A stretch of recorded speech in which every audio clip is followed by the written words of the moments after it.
Okay, today we are joined by Hamilton Bulldog defenseman Chandler Romeo. Chandler is a draft prospect eligible. Holy shit. And recording, we're starting this over. Actually, and the Good start. recording. I Good just start. butchered all my words there. Good start. Draft eligible prospect. Draft eligible prospect Chandler. Words, Hey, 1 second, holy. guys. I'm just gonna change Yeah, no, locations no here. problem. Yep.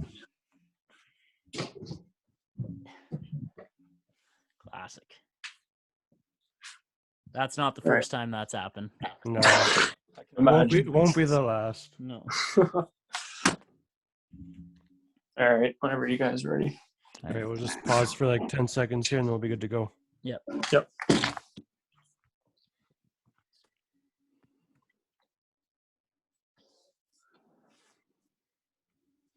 Okay, today on Chump Talk, we are joined by Hamilton Bulldog defenseman Chandler Romeo. Chandler is draft eligible for this upcoming season in the NHL draft. Chandler, thank you so much for joining us. Yeah. No. Thanks, guys, for having me on. Yeah, thanks for coming on today. We got to ask about the last year. Obviously, junior hockey's been a bit of a gong show last year, just with things not really happening. But so, what does the last year kind of look like for you, and what does the next few months kind of look like for you as well? Well, I mean, it's been different all through it. The first lockdown, there was no rinks open, no nothing, no gym. So tough to train. Took about a month off, 2 months off, and then summer felt pretty normal. And then season, right? We're just waiting for a season. We were supposed to play, and I kept pushing that back. But I was able to stay on the ice and in the gym the whole time. But yeah, just leading up to this point, it's just been such a mess, especially with the season getting canceled. Just been yeah, it's been crazy. So in 2019, you were drafted 49th overall by Hamilton. Didn't make the team out of camp there, and I'm just curious about your thoughts. Because there's a lot of guys that got to play their first OHL season. There's obviously more that didn't get to and had to go back to junior B or wherever they went. You went back to junior B. It obviously there's no way of seeing what was going to happen with COVID, but you lost that this past year that you're supposed to be in the OHL.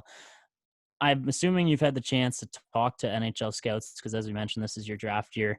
I'm just wondering, in the back of your mind, how much does it just suck to think about that you didn't get the chance to show them on the ice in an OHL game what you can bring to the table?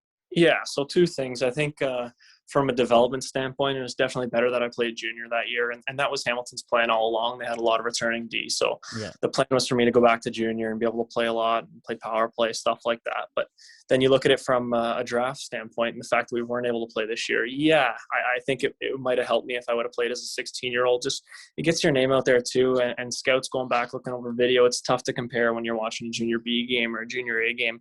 Yeah. Definitely would have been better from a scouting standpoint if I would have played in the OHL that year. But either way, yeah, it's tough to see what position I would have been in now. But yeah, it's a toss-up. Just how tough mentally was that? Like what kind of like how were you able to cope with that during the past year? Because obviously, the NHL draft year, that's something every kid looks forward to, ever since they start playing hockey, really. And so just like mentally, how were you able to kind of cope with that and just kind of keep yourself like trained and just being ready for this draft Yeah. this summer here? So initially I wasn't too concerned because they'd announced a regular season date of December 1st, right, to start that last year. And we would have gotten I think 52 games, something like that. So that would have been enough, right? And then they just kept pushing it along. And every time there was a cancellation or a pushback, I just felt more and more like I was kind of getting screwed over, right? I'm like, what's going on here? Like, are we going to be able to play? But yeah, mentally it was just tough. But that little bit of hope, that glimmer of hope that you were getting every time they were setting a new date, that kind of helped me keep going. But yeah, just the draft is huge. I'm talking to teams now. I was able to go down to Erie and play in a showcase there, and that really that helped me in terms of the draft. But yeah, biggest thing was just the season getting canceled. It's tough. Yeah, and what you just mentioned there about that tournament, that kind of leads into my next question. We heard you there on 509 Sports with Darren Stevens. So just kind of describe what the PBHH tournament was and what that kind of means for guys in similar situation as yourself. Yeah, so initially it was just one of the players actually on my Hamilton team. He was one of the four organizers that put it together, and it was just like four guys around my age that were just like fed up with the season getting pushed, and they were all American. They thought, why don't we throw something together, right? And initially it started out as a 4-game thing, and then they found out how many guys were getting on board, and they were just they were able to create an 8-game or 9-game showcase. and they got 30 and 40 NHL scouts there every game. It was huge to get down there and play, especially for guys like myself who didn't play in the OHL as a 16-year-old, but were signed to play last year. Like that was just a great position to be in, to be able to play in front of those scouts, right? So it was guys your age that actually set up that whole tournament? Yeah, there was Wow. Good for them. 201 birth years, 02 and an 03. Okay, good for them, because Yeah. that obviously, as you said, there's people that needed that exposure. So you said you've talked to some teams. So were those scouts that were in attendance there, did they actually talk to you guys in person after, or no? So they weren't allowed to talk to us in person there. It has something to do with scouting regulations. I think Oh, okay, Arizona got busted for something a couple of years ago, and that's what they were kind of worried about. gotcha. But I talked to a few teams before I went, and then a few now since I got back. So yeah, I'm assuming I definitely got a lot of looks in Erie, and that'll generate some more. But for the most part, yeah. Being drafted to the OHL is a huge accomplishment in itself. How do you think just being drafted to the OHL, obviously the NHL is another leap, but just how do you think that kind of readies you for that process of the NHL draft coming up here? Yeah, like OHL draft, right? As a kid, you're thinking like it's crazy if you get drafted to the OHL, right? And then every year you get a little bit older and a little bit closer to it, and then being able to be picked in the first 3 rounds is definitely something I was proud of. But yeah, it was just it's a stepping stone, right? And it's like anything, you get to it, and then it's not as cool once you're there. But definitely a big thing for me. And being from Cambridge, there's not that many guys that typically get picked, but yeah, just it was an accomplishment for sure in itself. Going back to that OHL draft, did you have any idea it was going to be Hamilton that picked you at that time? I had no clue. I talked to like Really? probably 3/4 of the teams in minor midget, and I assumed like it would be a team that I talked to, right, that would Yeah. pick me. And So- Hamilton was the 5 teams that did, and they picked me. I was like, what? Crazy. So did you have expectations, like as far as what number you might go? Like, was it a little higher than you went or a little lower than you went? My agent told me like first 5 rounds kind of thing. Nice. Like I knew I wasn't going to go with the first round, but I was thinking Yeah. anywhere from like 2 to 4 kind of thing. Awesome. Where'd you play your minor midget? I played Toronto Red Wings in the GHL. Okay. Yeah. So what are some names from that team that we would recognize? Francesco Pinelli plays for the Rangers. He's going to be probably a first round pick in this year's draft. Mm-hmm. Adam Fantilli, who was an underager on that team, and he played last year with Chicago in the USHL. Mm-hmm. Nolan Dan, another Cambridge guy that I went down there with. Luca Delbel Blues. There's countless names on that team. Justin Earl. Like a lot of good players. So playing your minor hockey there, and then I know we were talking a little bit before about how you know a bunch of the guys that we have interviewed, Otter, Stillman, Roman Schmidt as well. Did you know those guys just from playing against them in minor hockey, or how do those relationships form? Yeah, so I met a lot of them in spring, like back when I played in Cambridge, but I'd play spring hockey down in Toronto, and I'd meet a boatload of guys, right? Yeah. And those were guys that just ended up like that core group of guys going through the whole thing together, the whole process, and then ended up playing with and against some guys in the GTHL, and that's how I formed those relationships for the most part. For those of them, I'm butchering words here too today, Gerbs, but for those people who have not been able to see you play yet, describe your gameplay. Is there anybody you model your game after, or what kind of game do you play defensively for those who haven't been able to play yet? I'm a big, rangy, mobile defenseman. I'm tough to play against in corners in front of the net, but I'm also a great skater for my size, and I make good decisions with the puck, both in my defensive and offensive end. And yeah, that's my game style. 2 guys I typically watch are like Jamie Oleksiak on Dallas and Jake Muzzin on Leafs. Just guys tough to play against, big guys. They log a lot of minutes, strong players. Those are guys I like to watch. Okay, there's one question Poolsy asked you. I'm curious, from the teams you've talked to, obviously you're not going to give everything away about who's talked to you and stuff, but has there been any questions that have just thrown you for a loop? Like, holy, I had no idea I was going to be asked something like this. Like, have you been stopped cold at all from any questions? Not really. There's one today, actually, I was kind of like stopped on. They said, what's the biggest barrier preventing you from playing in the NHL? And that I wasn't really sure what to answer with. You know what I mean? It's like, yeah.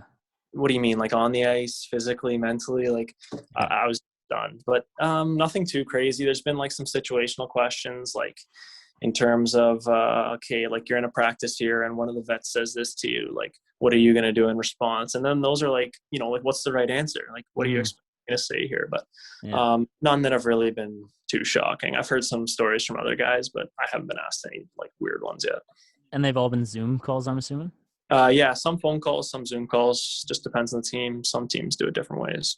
Has there ever been a Zoom call where there's been like a whole bunch of people on there from the Yeah, organization? happened today actually, and there's like 4 or 5 guys on there, and Mhm. yeah, it's a little bit nervous, but I Yeah. mean, some of my buddies who have had like 20 people on a call, Yeah. and, Wow. but mostly it's just the one guy talking, but the other guys chipped in too. Were you surprised at all in any way when you saw the rankings come out and saw where you slid in? The Central Scouting rankings. Yeah. Yes and no. I honestly didn't really know what to expect when those rankings came out because I Yeah. played B and I didn't know how seriously they were going to take that league. I think there's only like 2 of us, me and Logan Mayu, who played Junior B, that were on those rankings. But no, I'm okay with where I was ranked. I think I can obviously be higher, but based off where I played, I can understand it. What will the summer look like for you? Are there any aspects of your game that you want to try and improve a bit more before you kind of return to ice in the fall here? Or just what will the summer look like for you training wise? Obviously, it's been a while since you played a game, obviously, but the PBHH tournament you were able to play there. But it's just been a while since you've been able to play junior hockey. So just what will you kind of do to get yourself back into that game form this summer? Yeah, nothing really like specific that I'm trying to work on this summer, but just my overall game. I'll work with a defensive coach in Toronto, Brian McLaughlin. He's great. We just work on like positioning stuff, stick positioning, battles, stuff like that. I do power skating in Oakville with Brian Shales once a week. He's just good for edge work, you know what I mean, improving agility, stuff like that. And then I work out at depth training in Waterloo with Justin Brooks there and a few of the other guys, and that's just all strength and agility work like that. So yeah, I'll probably end up working out probably 5 times a week with one track day, and then skating 3, 4, 5 times a week, depends on the week. I kind of want to end on, or not end, but Poolsy, I know you got something else, but I got to ask, looking through the Instagram, last picture on there, you're on a plane on your cell phone with a mask on, and I saw a couple of the guys were getting after it in the comments, kind of chirping you a little bit. Yeah. Do you have any anything to say back to any of them on here? I think it was a pretty clean post, to be honest with you. Yeah, it's go on, but until I see a private jet post on their pictures or on their Instagram, not say back. Yeah, hair's looking good. You got it's kind of candid a little bit. Private jet, you'll take that. A little bit edited, but hey, Talk a little bit about your products that you sell, your Chandler Romeo products. I'm just looking at them now. You got several different merchandise products. Just talk a little bit where that came from and what you kind of plan to hope to do with that. Yeah, so that kind of came to be like 2 weeks ago. That's like a recent thing. This guy reached out to me on Instagram. I think his Instagram's tagged there. It's like ARBC or something. He designed a logo for me and said, would you like to open up like an athlete shop? And I was kind of surprised by it. But yeah, so my brand is on it, and then I get a portion of the profits of whatever's sold. I think that's kind of cool too. I mean, I like the logo and just kind of creating an own brand for yourself. Do you know what I mean? Yeah, love it. Love it. Yeah. It's not something to like try and build it big, but it's just have do on the side. And then you got some nice merch too. Maybe we'll have to look into that, Matty. Oh yeah. Do you got anything else, Poolsy? We should say for the listeners too, we're kind of rushing through this a little bit because it's a very shitty day where we're living and the power's gone out twice. So we're buzzing through this a bit, but Chandler, we will get you back on at some point when we have a little more time. And also we're pulling for you in the draft.